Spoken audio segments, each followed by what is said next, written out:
C'est le Et bordel. voilà. Encore 2 heures Non, mais j'ai pas perdues. le temps. Ouais, c'est toujours Je vais pareil. finir tard aujourd'hui. Encore un appel? Bienvenue dans Lignes et Construction, témoignages et leçons. Je m'appelle Paul Rieux, consultant spécialisé dans l'accompagnement en ligne des PME de la construction. Dans ce podcast, coproduit par la Fédération française du bâtiment d'Occitanie et par Bâtisse Compétences Occitanie, je vous propose de découvrir les transformations vécues par les entreprises du secteur qui ont commencé leur parcours 2024-2025.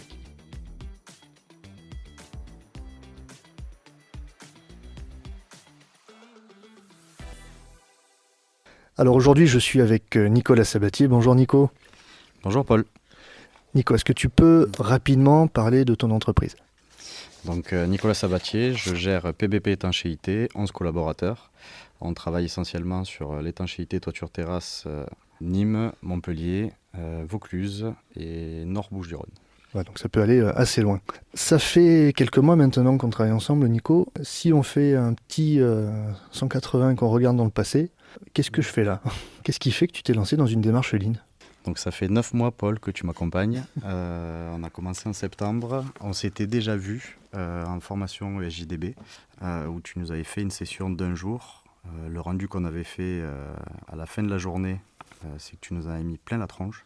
Et en 2024, du coup, dès qu'on nous a reproposé par le biais de la fédération de pouvoir intégrer la démarche, j'ai sauté sur l'occasion parce que j'en attendais beaucoup et j'en suis pas déçu aujourd'hui. Alors peut-être que tu peux donner plus de précision pour les personnes qui écouteront. Concrètement, est-ce qu'il y avait des choses qui te dérangeaient ou qui te disaient, ou tu te disais, tiens, c'est pas normal, j'ai des problèmes là-dessus, ou est-ce que c'est un peu diffus, tu savais pas trop où tu avais mal ?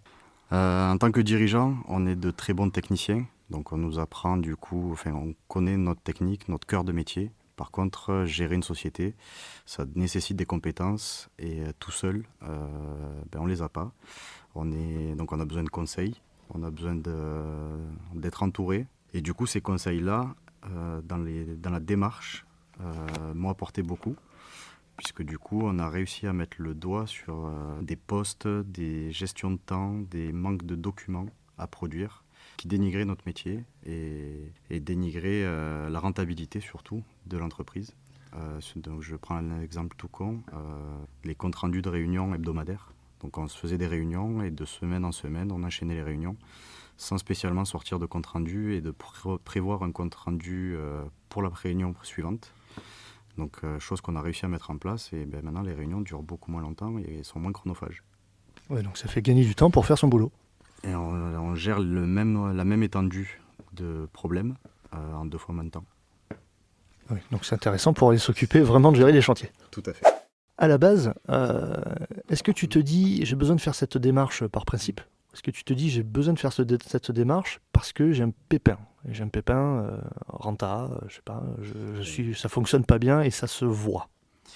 Depuis le Covid, oui, il y a une grosse baisse de la rentabilité sur le marché, notamment de l'étanchéité. Donc, je pense du bâtiment global, mais surtout nous au sein de ma boîte.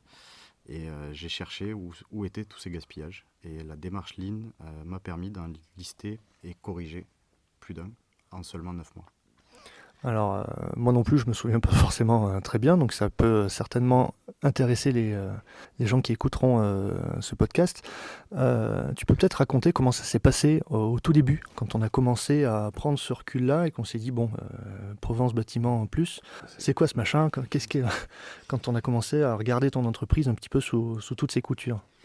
Donc la toute première heure, quand on a démarré, tu m'as demandé de me présenter les équipes, me présenter les bureaux, le domaine d'activité dans lequel on travaillait, pour que tu puisses, je pense, te faire une image de la structure.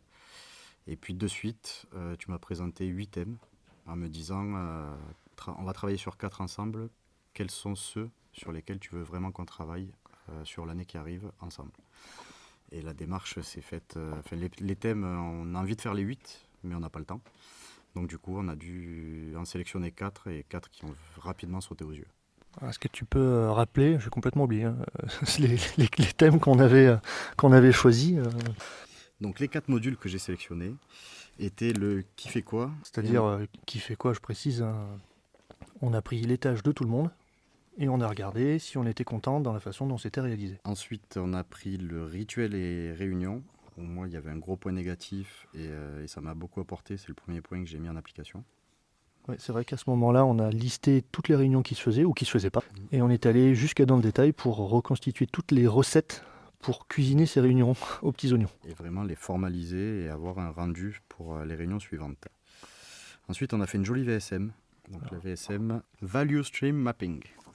Ouais, donc en français, hein, une cartographie de la chaîne de valeur. Qu'est-ce qu'elle avait apporté cette VSM, cette cartographie? Donc la VSM, du coup, était tournée sur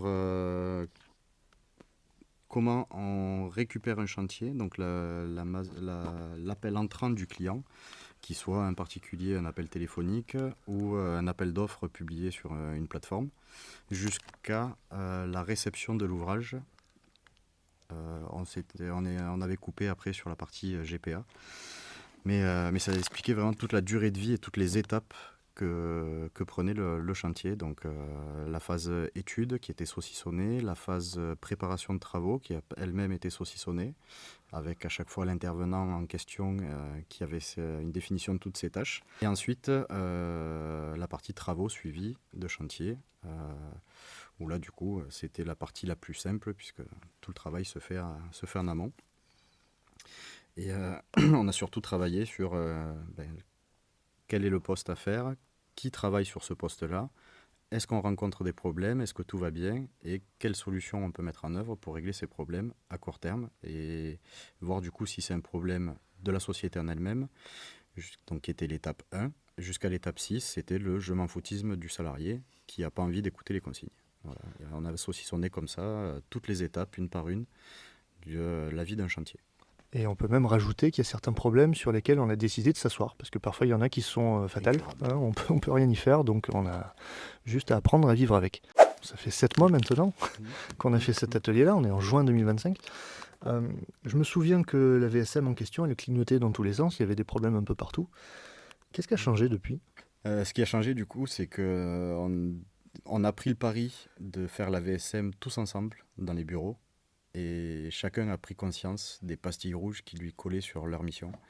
Et je pense que le fait de responsabiliser chaque personne a vraiment permis de gommer tous ces défauts. On s'était rendu compte qu'il y avait beaucoup de 5 et 6, des gens qui n'écoutaient pas les consignes. Et il y avait quelques 1 ou 2 où c'était du manque de formalisation de consignes. Oui, donc je précise qu'on a inventé en fait un baromètre des problèmes. Donc les causes 1 et 2, on a appelé ça les causes liées au système ou liées aux consignes, c'est-à-dire il n'y a pas de cadre. Et les causes 5 et 6, c'est plutôt en fait je sais pas faire ou je prends même pas la peine de dire que je sais pas faire. C'est-à-dire j'ai pas envie. Je m'en fous. Ouais. Effectivement. Est-ce qu'il y a d'autres choses qui ont changé depuis? On a pris conscience du coup dans la boîte qu'il y avait de gros gaspillages. Donc on les a listés et petit à petit supprimés, corrigés, des fois changés d'outil puisque c'était l'outil qui n'était pas adapté. Tout ça, ça a été un travail fait sur plusieurs mois avec un suivi où on se mettait des objectifs et c'est l'avantage du Notion qu'on a réussi à créer ensemble. C'est le fait de se donner un calendrier nous a permis de vraiment traiter les sujets un par un plutôt que de se dire j'ai un problème puis laisser pisser, laisser couler. Alors je précise, c'est vrai avec toi, on a mis en place une plateforme qui permettait de collaborer, de voir en temps réel ce qui était fait, même quand je viens pas forcément, et ce qui permet de partager de l'info sans s'envoyer de mail ou 45 SMS pour savoir où est-ce que ça en est. Alors tu as parlé par exemple d'outils que tu as pu changer. Tu peux nous donner un exemple? Donc j'ai pas changé d'outil de facturation puisque c'est trop lourd à mettre en place.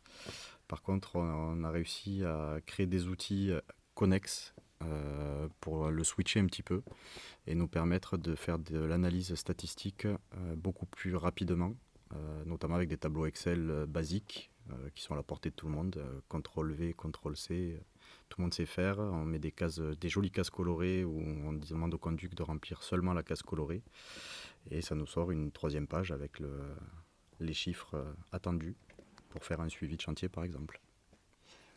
Oui, alors c'est vrai que c'est peut-être pas les vendeurs de logiciels qui vont aimer ce qu'on va dire, mais parfois il vaut mieux être très bien équipé avec un truc tout simple qui fonctionne très bien, plutôt que passer beaucoup de temps à chercher une chimère.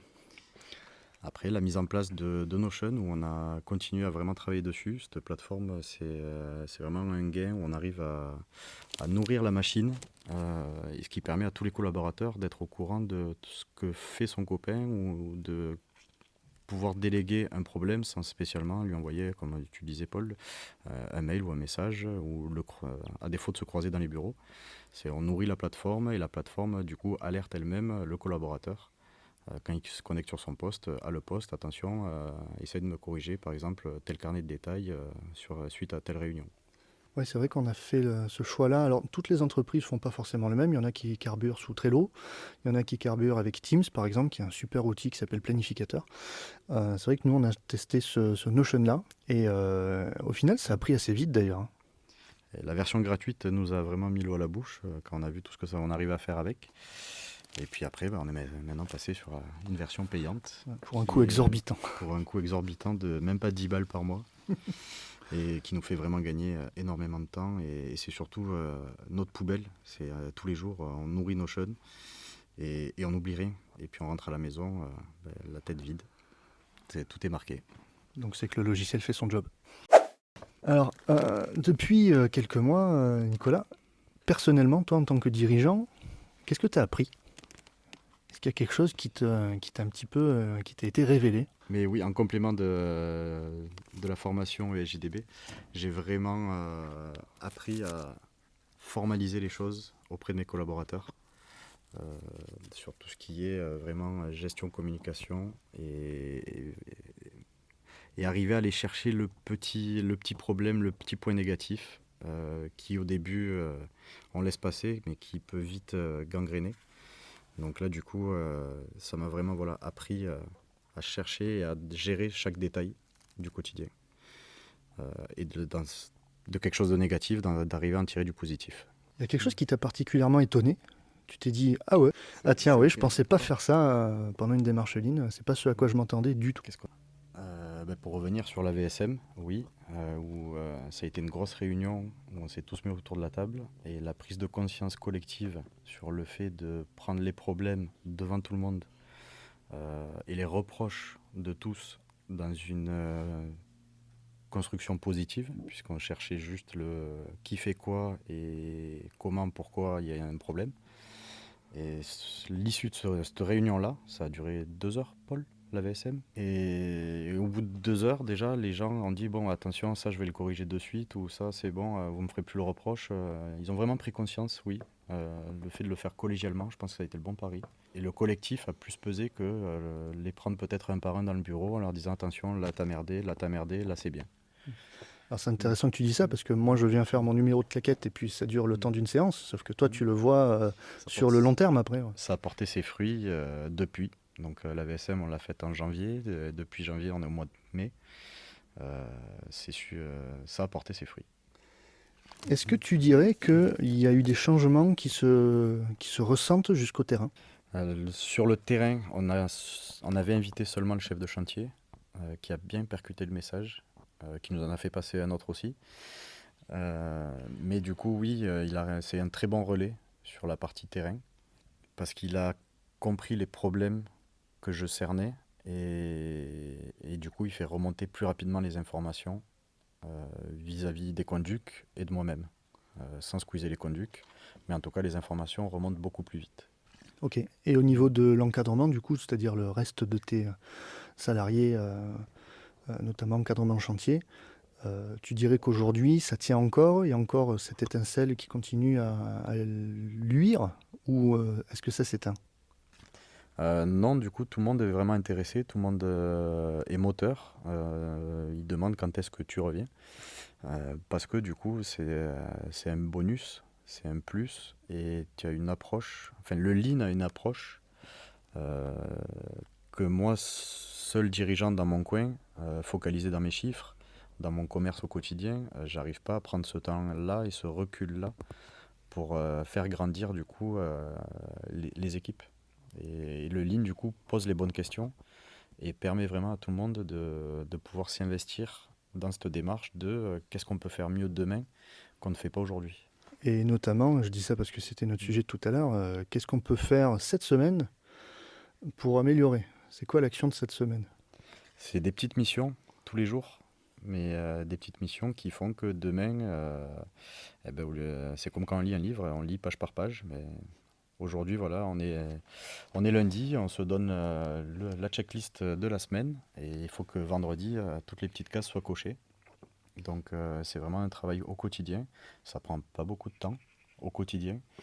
Il ne faut pas attendre le vendredi pour faire toute la page par contre. Mais oui, tous les jours un petit peu. Et on avance vers... c'est des étapes de franchie, quoi. Alors c'est d'autant plus le cas que bon, la démarche régionale, il se trouve qu'elle est à la moitié. C'est une coïncidence avec le fait que toi aussi tu es à un tournant là, en ce moment. Oui, du coup, j'essaie de dumper l'activité de l'entreprise du fait de la conjoncture où c'est difficile pour tout le monde. C'est très concurrentiel. Il y a de moins en moins de chantiers, il y a de moins en moins de marge sur les chantiers. Et pour que l'entreprise, le but de toute entreprise, c'est d'être rentable. Et on voit cette rentabilité disparaître. Donc oui, au jour d'aujourd'hui, j'essaie de trouver une nouvelle page à écrire sur la société en complément de, de notre étanchéité actuelle. C'est dur à se projeter, à se dire bon, mais je vais pas m'inventer de même maçon ou menuisier, c'est pas mon métier. Mais arriver à vendre du service, c'est le tournant que j'essaye de prendre. Est-ce que tu penses que ce tournant, tu l'aurais pris de la même manière il y a 6 mois, 1 an? Il y a 6 mois, 1 an, j'y serais allé comme un bourrin et je me serais certainement cassé la gueule. Ah ouais, pourquoi? Qu'est-ce que tu as appris depuis ou qu'est-ce que tu ferais différemment maintenant? Tout se structure, tout se fait par étapes. Ça, c'est pas une nouveauté, tout le monde le sait. Maintenant, c'est les outils et cette démarche qui m'ont vraiment structuré personnellement et qui ont structuré également du coup ma démarche de développement. Et j'essaye maintenant d'appliquer tout ce que j'ai appris sur ces 7 derniers mois, au cas par cas et étape par étape pour préparer demain. Alors j'ai particulièrement aussi l'impression que tu as 2 collaborateurs qui se sont révélés aussi grâce au rangement et au nettoyage profond que tu as fait dans ton orga. Oui, du coup, une grosse remise en question. Dans la partie VSM, on avait soulevé des problèmes. Il y en a 2 qui ont vraiment pris à cœur les notions et les valeurs de l'entreprise dans ce démarrage de démarche-là. Et depuis, oui, j'en ai 2 qui ont pris en compétence et où je me permets de déléguer beaucoup plus auprès d'eux parce qu'ils sont demandeurs, ils sont moteurs d'un développement personnel et pour la société aussi. Alors du coup, la prochaine étape, peut-être que tu peux, sans rien révéler, mais peut-être que tu peux en dire un petit peu plus en termes de projection, en termes de comment tu imagines que ça va se mettre en place. C'est arriver à prendre du temps pour soi, puisqu'aujourd'hui on est esclave du travail. Donc en termes de projection, j'espère arriver à diminuer d'un tiers mon chiffre d'affaires. Et ça, il ne faut pas que les promoteurs l'écoutent. C'est faire et ne pas bouger ma marge. Donc arriver à avoir une marge constante en faisant moins. Donc en étant plus efficace, tout simplement, dans ta rentabilité. Arriver à être plus efficace, arriver à choisir les chantiers et arriver vraiment à conseiller comme il faut nos clients et nos futurs clients sur la prochaine phase de PBP. Donc à suivre pour certainement le dernier trimestre 2025. Alors à ce stade, alors que la deuxième partie de l'accompagnement va bientôt démarrer, pour toi c'est quoi la plus belle victoire que tu as derrière toi déjà? La plus belle victoire, c'est d'avoir réussi à vraiment convaincre toute l'équipe de vraiment s'investir dans mon projet du Lean. Et ça, arriver à trouver cette osmose où tous les collaborateurs ont dit oui, jackpot, on fonce, ça va nous apporter à tous. Ça a été une source de motivation. Et oui, du coup, pour moi, c'est une victoire de ne pas être seul avec eux pour leur inculquer tout le travail qu'on a fait en amont, puisqu'on a travaillé quand même 3 mois que tous les deux avant de les initier à ça. C'est vrai qu'on a préparé le terrain consciencieusement. En tête à tête. Et depuis qu'on les a vraiment initiés, depuis cette VSM, il y a vraiment tout le monde qui est moteur. Et ça motive au quotidien en se disant voilà, j'avance, mais j'avance pas seul. Et j'ai une équipe soudée derrière moi et derrière ce projet. Ok, alors inversement, et je fais un clin d'œil parce que cette question n'est pas prévue, et qu'est-ce que c'est le truc un petit peu encore, le caillou dans la godasse que tu te traînes encore depuis 6 mois et tu te dis, ah tiens, ça on n'a pas encore tout à fait cranté, on n'a pas réussi. Il nous reste à ranger le dépôt où on a fait pas mal de plans, mais j'ai pas pris le temps de vraiment y travailler dessus. Bon, ça va venir. Tu penses que cette démarche, elle est pour qui? Cette démarche, elle devrait être pour tout le monde et ça devrait même être des formations obligatoires à tous les entrepreneurs. Parce qu'aujourd'hui, tout le monde aura besoin de cette démarche-là. Waouh, rien que ça. Ça a le mérite C'est d'être pas... franc. Mais c'est vraiment constructif. Donc ça va creuser, ça va chercher la petite bête et on arrive à prendre de la hauteur et ne pas rester vraiment dans une partie, je fais mon taf, je fais ma partie technique, mon compte rendu, je passe ma commande, je livre mon chantier, point, basta. C'est là on essaye de creuser, chercher, optimiser. Et du coup, c'est vraiment ça qui est vraiment intéressant. Et c'est dans ce sens-là que je dis que tout le monde devrait le faire, puisque on arrive toujours à optimiser, à faire mieux, alors qu'on pensait déjà avoir rendu notre produit, avoir fini. Et ben demain, on arrivera à faire le même chantier mieux. Si tu devais changer un truc à la démarche qu'on a faite ensemble jusqu'à maintenant, qu'est-ce que tu ferais différemment? Qu'est-ce que je ferais différemment? Le format va très bien. Le format, c'est grand max une demi-journée par mois. C'est pas du coup intrusif. Alors je précise d'une grand max parce que tu l'as choisi comme ça. Oui, bah, en tout cas, c'est un format du coup qui me correspond bien, pardon. Ça, Et du coup, oui, c'est pas intrusif et ça permet de faire un point mensuel sur des objectifs en se disant bon ben voilà, ça tu auras Nicolas, il te faudra peut-être un mois pour le faire, donc on en reparle la semaine prochaine, la prochaine séance. Ça, il te faudra peut-être 2 mois, donc la séance prochaine, on n'en parle pas. Par contre, sache qu'on fera un point dans 2 mois. Et c'est vraiment, oui, ça permet donc niveau format, c'est un bon calendrier. Une fois par mois, moi, ça me va. Une demi-journée par mois, ça me va très bien. Qu'est-ce qui, par contre, ne va pas, c'est peut-être le manque de séances, parce qu'il y a tellement de sujets à, à travailler que du coup, seulement un an, ça suffit pas. mais n'oublie pas que tu n'as que 50 heures travaillables par semaine. Oui, ben on peut l'étaler sur 2, 3, 4 ans. C'est pas grave. Un coaching à vie. Bon, ça, il faudra voir si, si c'est possible de le mettre en place. Eh bien, merci Nicolas. Autre chose peut-être pour le mot de la fin?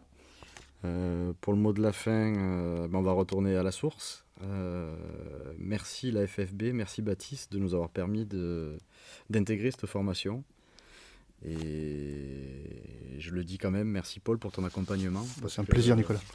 Parce que du coup, ben, je me sens plus grand aujourd'hui, du haut de mes 1m66. Je n'ai pas fait la blague. Mais oui, du coup, on anticipe mieux les problèmes et ça a vraiment ressoudé l'équipe autour de ce projet Lean où je reste très flou, très vague, mais intérieurement, dans la société, ça porte ses fruits. Bon. Eh bien, merci Nicolas. De rien, Paul. Et pour remettre un petit peu de perspective, chez PVP, les conducteurs de travaux, ils peuvent suivre chacun entre 20 et 40 chantiers pour monter jusqu'à entre 80 et 100 chantiers en simultané pour l'entreprise. Alors dans un contexte aussi dense, il devient impossible de tout suivre sans perdre en efficacité. Et pourtant, il y a besoin de le faire, puisque c'est quand même là que réside le secret pour garder de la marge. Donc il fallait se débrouiller d'inventer une méthode où à la fois on peut traiter des urgences, mais on n'a pas d'oubli et on limite les tensions. C'est là que les réunions régulières ont pris tout leur sens. Alors on en a déjà parlé pour l'entreprise Boger. Les réunions régulières, ça nécessite un petit peu de rigueur, ça nécessite du cadre, et on peut aller jusqu'à les penser comme de véritables rituels de management, c'est-à-dire où on a poussé la structuration à fond, avec des formats courts, cadrés, des déroulés qui sont clairs, avec des points à balayer, dans lesquels on peut par exemple intégrer où est-ce qu'on en est, qu'est-ce qui coince, qu'est-ce qu'on fait, qu'est-ce qu'on a fait, où en sont les commandes, etc. Ces réunions, elles ont été standardisées avec des règles simples. On commence à l'heure, comme ça on finit à l'heure. On ne s'éparpille pas, comme ça on finit à l'heure. On prend des décisions concrètes et on marque et on trace qui les réalisera. Pas de temps perdu, mais un vrai point de passage pour garder le cap ensemble. Et quand c'est bien fait, ce type de rituel, ça devient un vrai outil de pilotage et ça s'inscrit parfaitement dans le quotidien de chacun, puisqu'au final, tout le monde y trouve son compte. On sort de la réunion avec une vision partagée, un plan d'action très clair et l'envie de s'y remettre. Et bien c'est ça, le but d'une réunion Lean, c'est pas un rendez-vous juste pour remplir un créneau dans l'agenda, c'est un levier pour mieux avancer collectivement. Merci d'avoir écouté Lean et Construction, témoignages et leçons. Chaque entreprise a son propre parcours unique, alors n'oubliez pas de suivre les prochains épisodes pour découvrir d'autres histoires et apprentissages. À bientôt.